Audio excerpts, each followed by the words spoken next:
के बिहारी मंदिर का होगा कायाकल्प। सरकार ने गठित किया है न्यास बोर्ड। बड़ी जानकारी आपको दे रहे हैं। श्री बांके बिहारी मंदिर से जुड़ी हुई ये बड़ी अपडेट। मथुरा में श्री बांके बिहारी मंदिर न्यास का गठन होने जा रहा है। इसको लेकर राज्यपाल आनंदीबेन पटेल को अधिसूचना जारी की गई है। ट्रस्ट के सदस्य मंदिर प्रबंधन से जुड़ी हुई सभी व्यवस्थाएं देखेंगे। श्री बांके बिहारी मंदिर न्यास ट्रस्ट में 18 सदस्य होंगे। इनमें 11 ट्रस्टी नामित किए जाएंगे, जबकि अधिकतम 7 सदस्य पदेन हो सकेंगे। सरकारी और गैर सरकारी सभी सदस्य सनातन धर्म को मानने वाले होंगे। नियुक्ति में जाति या लिंग के आधार पर कोई भेदभाव नहीं होगा। न्यास के जरिए मंदिर की धार्मिक या फिर सांस्कृतिक परंपराओं में सरकार हस्तक्षेप नहीं करेगी। 15 मई को सुप्रीम कोर्ट ने उत्तर प्रदेश सरकार को वृंदावन के बांके बिहारी मंदिर का फंड कॉरिडोर डेवलपमेंट के लिए इस्तेमाल करने को मंजूरी दी। इस फंड से कॉरिडोर के लिए मंदिर के आसपास 5 एकड़ जमीन खरीदी जा सकती है। क्या है, पानी है या सफाई नहीं है तो वहीं से बोल देते हैं। पोल नंबर पर लिखा हुआ था, पोल नंबर से वहीं से माइक अनाउंस करते हैं। पोल नंबर 110 से 100 पार्किंग स्थल पे पीछे रोड पे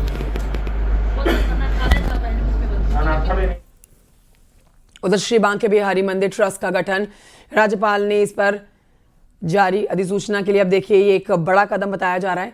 चलिए आगे बढ़ते हैं और आपको बताते हैं कानपुर से खबर, जहां पर लखनऊ आगरा एक्सप्रेस वे पर बड़ा हादसा हुआ है। आगरा में लखनऊ जाते समय 2 बसें आपस में भिड़ गई हैं। तस्वीरें आपके सामने, भयावह भिड़ंत हुई है। बताया जा रहा है कि ड्राइवर को झपकी आने के चलते बस ने आगे चल रही बस में टक्कर मार दी। 25 से ज्यादा यात्री गंभीर रूप से घायल हुए हैं। सूचना पुलिस को दी गई। पुलिस मौके पर पहुंची। स्थानीय लोगों की मदद से घायलों को बिल्हौर CHC भर्ती कराया गया। संत कबीर नगर में टायर फटने से प्राइवेट बस बेकाबू होकर पलटी। इस हादसे में 24 से ज्यादा यात्री घायल हुए। घायल सभी यात्री कुशीनगर, देवरिया और गोरखपुर जिले के रहने वाले हैं। सूचना पर पहुंची पुलिस ने सभी घायलों को जिला अस्पताल में भर्ती कराया। सभी यात्री खतरे से बाहर बताए जा रहे हैं। गोरखपुर से दिल्ली की ओर जा रही थी बस।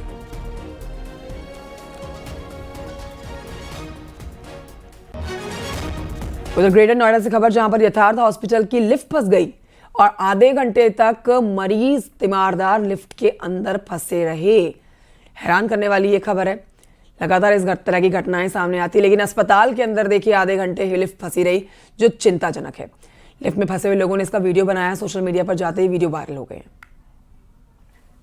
हिमांशु और जानकारी देंगे। हिमांशु, अभी तक हम लोग हाई राइज बिल्डिंग की बात करते रहे हैं, आम जगहों की बात करते रहे हैं, लेकिन अगर अस्पताल में इस तरह के कृत्य होंगे तो ये तो परेशानी की बात है। ये पूरी खबर विस्तार से बताएं। आधे घंटे लिफ्ट का फंसना बड़ी बात है। देखिए, जाहिर तौर पे कंचन, जिस तरीके की घटना सामने आई है, और लिफ्ट लगातार हाई राइज सोसाइटीज में तो हम लोग देखते रहे कि लिफ्ट फंसने की घटना सामने आई है, लेकिन पहली बार अस्पताल में लिफ्ट फंसी और करीब आधे घंटे तक 16 लोग फंसे रहे। और इस दौरान मैनेजमेंट की तरफ से भी कोई मदद नहीं हुई, क्योंकि जो व्यक्ति अंदर फंसे हुए थे उसमें सब वायरल हो रहा है। अभी तक मैनेजमेंट यानी यथार्थ हॉस्पिटल की तरफ से कोई भी सफाई नहीं दी गई है, लेकिन जाहिर तौर पे जिस तरीके के आरोप लगे वो बेहद गंभीर हैं और करीब 30 मिनट बाद सभी लोगों को सुरक्षित निकाला गया है। जी, लेकिन हिमांशु, ये तस्वीरें परेशान करने वाली इसलिए क्योंकि इन तस्वीरों में मरीज भी देखे जा सकते हैं, कुछ बुजुर्ग शख्स भी देखे जा सकते हैं। देखिए, जाहिर तौर पे ये तमाम लोग, ज्यादातर लोग मरीज थे जो वहां पर एडमिट थे, या तो टेस्ट कराने जा रहे थे या अपने फ्लोर पर टेस्ट करा के वापस लौट रहे थे। और इसमें कुछ तीमारदार थे जो उनको देखने पहुंचे थे, और तमाम लोग यानी कुल 16 लोग इसमें फंसे हुए थे। और जाहिर तौर पे एक सुरक्षा के लिहाज से अगर देखें तो बड़ा चूक है अस्पताल मैनेजमेंट की तरफ से, लेकिन अभी तक कोई जवाब उनकी तरफ से नहीं दिया गया है। नजर बनाए रखिएगा हिमांशु इस खबर पर। शुक्रिया जानकारी के लिए।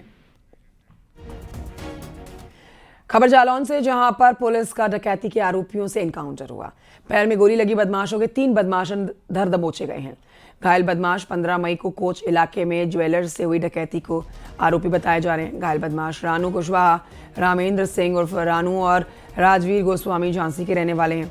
आरोपियों से 3 तमंचे, कारतूस, बाइक बरामद किए गए हैं। या निगाह पड़ी और भागे। यहाँ मुठभेड़ में वो गिरफ्तार किए गए। चूँकि अभी घायल हैं, उनसे बहुत ज़्यादा पूछताछ संभव नहीं है। हॉस्पिटल में जब ये सेटिल होंगे तो पूछताछ के बाद आगे हम लोग इन्वेस्टिगेशन करेंगे। शेष 3 अपराधियों का भी नाम इन्होंने प्रारंभिक पूछताछ में ही बता दिया है और बाकी इनकी क्रिमिनल हिस्ट्री, अन्य कोई सम्मिलित है या नहीं, आगे पीछे भी कोई बड़ी घटना इन्होंने कारित की है नहीं की है, कैसे प्लानिंग बनी, क्या हुआ, ये सारी चीज़ें हम लोग इनके सेटिल होने के बाद इनसे पूछताछ करके इन्वेस्टिगेट करेंगे। यूपी एक्सप्रेस वे से अब एक बड़ी खबर आप तो पहुंचा रहे हैं, जहां पर नया रिकॉर्ड यूपी एक्सप्रेस वे अब बनाने जा रहे हैं। राज्य में 9 नए एक्सप्रेस वे प्रस्ताव जो भेजे गए थे, अब उन प्रस्ताव पर काम होगा, तैयार किए जाएंगे 9 बड़े एक्सप्रेस वे। प्रदेश में 6 एक्सप्रेस वे पर आवाजाही अभी इस समय हो रही है। 6 एक्सप्रेस वे पर निर्माण चल रहा है। बताया जा रहा है कि नए एक्सप्रेस वे 20,000 करोड़ रुपए की लागत से तैयार किए जाएंगे। संकेत मिश्रा और जानकारी देंगे, फोन लाइन पर मौजूद है। संकेत, ये तो बहुत बड़ी उपलब्धि, पूरी तरह से एक जाल यूपी में जो एक्सप्रेस वे का बिछाया जा रहा है, उसी कड़ी में अब 9 नए प्रस्ताव जिन पर होगा काम। बात है कि उत्तर प्रदेश में एक्सप्रेसवे का बड़ा जाल मुख्यमंत्री योगी आदित्यनाथ के नेतृत्व में बिछाया जा रहा है। मुख्यमंत्री योगी आदित्यनाथ ने लगातार एक्सप्रेसवे के निर्माण में रुचि दिखाई और उसको लेकर चाहे वो गंगा एक्सप्रेसवे हो, ऐसे तमाम जो एक्सप्रेसवे हैं उसमें से 6 एक्सप्रेसवे अभी तक निर्माणाधीन है और 9 एक्सप्रेसवे का प्रस्ताव तैयार हो गया है। जल्द ही इन पर काम शुरू हो जाएगा और ये उत्तर प्रदेश में बनेंगे। 6 एक्सप्रेसवे उत्तर प्रदेश में मौजूदा समय में संचालित हैं, यानी कि एक तरह से देखा जाए तो उत्तर प्रदेश एक्सप्रेसवे के मामले में एक नया रिकॉर्ड सीएम योगी के नेतृत्व में बना रहा है। और जो नए एक्सप्रेसवे बनने हैं उन जिनका प्रस्ताव तैयार हुआ है, उसमें जो सबसे लखनऊ लिंक एक्सप्रेसवे या आगरा लखनऊ एक्सप्रेसवे से पूर्वांचल एक्सप्रेसवे तक फर्रुखाबाद लिंक एक्सप्रेसवे एक बनाया जाएगा। इसी तरीके से ये जो फर्रुखाबाद लिंक एक्सप्रेस है, ये इसको गंगा एक्सप्रेसवे और आगरा लखनऊ एक्सप्रेसवे और जेवर लिंक एक्सप्रेसवे से जोड़ा जाएगा। यानी कि एक बड़ा जाल एक्सप्रेसवे का बिछाया जा रहा है और ये नए प्रस्ताव फाइनल हो चुके हैं। ये नए एक्सप्रेसवे के 9 प्रस्ताव हैं। लगभग 20,000 करोड़ की लागत से उत्तर प्रदेश में एक्सप्रेसवे का निर्माण किया जाएगा और इसके लिए लगातार सभी विभाग समन्वय बनाकर काम कर रहे हैं। मुख्यमंत्री योगी आदित्यनाथ ने निर्देश दिए थे और इसकी सीधे तौर पर वजह यह है कि यातायात सुगम हो और कनेक्टिविटी हो, उत्तर प्रदेश में एक छोर से दूसरे छोर तक जाने में आसानी हो, जो आम राहगीर है उसको किसी तरीके की कोई दिक्कत ना हो। और एक्सप्रेसवे बनने से इसके जो एक्सप्रेसवे के आसपास इंडस्ट्रियल कॉरिडोर भी बनाने की तैयारी योगी सरकार कर चुकी है और इसके लिए बाकायदा जमीनों का आवंटन भी हो गया है। तो जाहिर सी बात है कि इससे उद्योगों को जहां एक तरफ बढ़ावा मिलेगा, रोजगार मिलेगा, वहीं जो एक्सप्रेसवे के जाल से यातायात सुगम हो सकेगा, रास्ता आसान हो सकेगा। ठीक है, बहुत शुक्रिया आपका जानकारी के लिए। नजर बनाए रखिएगा संकेत इस खबर पर। उधर गाजियाबाद में लव जिहाद के आरोपी के घर लोगों ने तोड़फोड़ की है। मौके पर मौजूद पुलिस के सामने ही पब्लिक ने घर में तोड़फोड़ की है। मामला थाना इंदिरापुरम की अभयखंड चौकी का है। इस मामले में पुलिस ने केस दर्ज करके आरोपी को गिरफ्तार कर लिया है। आरोपी मुस्लिम लड़के पर धर्म छिपाकर हिंदू लड़की को प्रेम जाल में फंसाकर जबरन साथ ले जाने का आरोप है। उक्त संबंध में तत्काल ही तहरीर के आधार पर सुसंगत धाराओं में अभियोग पंजीकृत किया गया तथा पुलिस टीम की तत्परता से अपहर्ता को सकुशल बरामद किया गया तथा अभियुक्त की गिरफ्तारी की गई। उक्त प्रकरण के संबंध में ही आज उसी मोहल्ले में कुछ लोग अभियुक्त पर तीव्र कार्रवाई की मांग को लेकर के एकत्रित हुए थे, जिनमें उनके द्वारा लौटते हुए अभियुक्त की बंद पड़ी दुकान में को क्षतिग्रस्त किया जाने की घटना प्रकाश में आई। तत्काल ही पुलिस टीम के द्वारा मौके पर पहुंचकर स्थिति को नियंत्रण में किया गया तथा भीड़ को हटाया गया। मौके पर अभी पूर्णतः शांति है। इस संदर्भ में दुकान को क्षतिग्रस्त किए जाने के प्रकरण में थाना इंदिरापुरम पर अभियोग पंजीकृत कर अग्रिम वैधानिक कार्रवाई प्रचलित की जा रही है।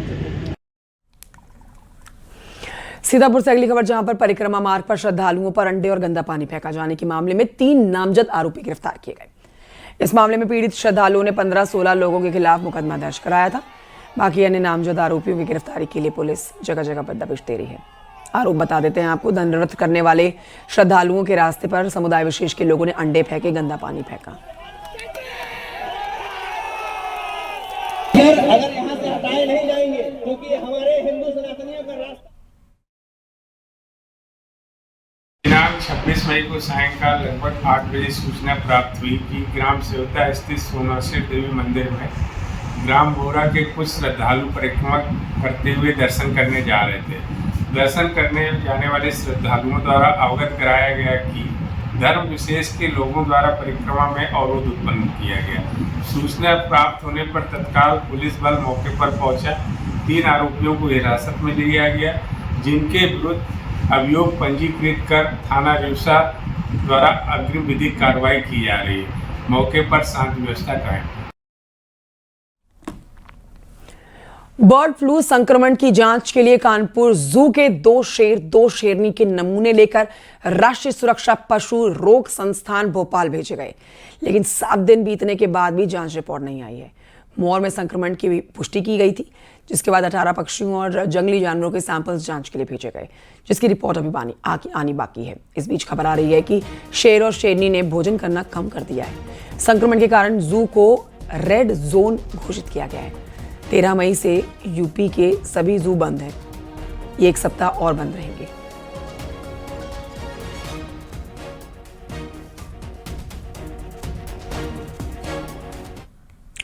बहराइच से खबर, जहां पर गृह प्रवेश के दौरान बड़ा हादसा हो गया। गैस रिसाव की वजह से एक कमरे में आग लग गई और इस आग की चपेट में 11 लोग आ गए। 11 लोग कमरे में मौजूद थे जो झुलस गए हैं। हादसे में बच्चे और महिलाएं भी शामिल हैं। एक बच्चे की हालत गंभीर है जो 35% तक झुलस चुका है। घायलों को बहराइच मेडिकल कॉलेज में भर्ती कराया गया है। यह हादसा खाना बनाने वाले कारीगरों की लापरवाही की वजह से हुआ है। है कि दाल छौंकने के लिए और खाना खाने के लिए जब लोग कमरे में गए तो उस समय गैस किसी कारण से खुला रह गया था, जिससे गैस का रिसाव उस कमरे में हो गया था। और जब दाल छौंकने गए उसी समय वहाँ कमरे में आग लग गई, जिससे इनके परिवार के और कुछ रिश्तेदार इनके कुल 11 लोग झुलस गए हैं। ज़्यादा तर लोग जो हैं वो सामान्य ही झुलसे हुए हैं, जिनका इलाज चल रहा है। एक बच्चा है सिकंदर, जो 35% के आसपास झुलसा हुआ है। सभी लोग हॉस्पिटल आ गए हैं, 2 लोग अभी बचे हुए हैं, वो भी आ रहे हैं। सभी का इलाज चल रहा है। फिलहाल खतरे से बाहर हैं सभी लोग। मुरादाबाद से खबर, जहां पर आतंकी उल्फत हुसैन को 10 साल की सजा सुनाई गई है। उल्फत हुसैन इस्लाम हिजबुल का आतंकी है। एडीजे 11 की कोर्ट ने उसे 10 साल की सजा सुनाई, 48,000 का जुर्माना लगाया। पुंछ का रहने वाला ये आतंकी 10 साल की सजा इसे दी गई। 2002 में आतंकी उल्फत हुसैन और इसके साथी जो कि 4 आतंकवादी, इन्हें गिरफ्तार किया गया था। आतंकवादियों की निशानदेही पर भारी तादाद में हथियार और विस्फोटक सामान बरामद किया गया था।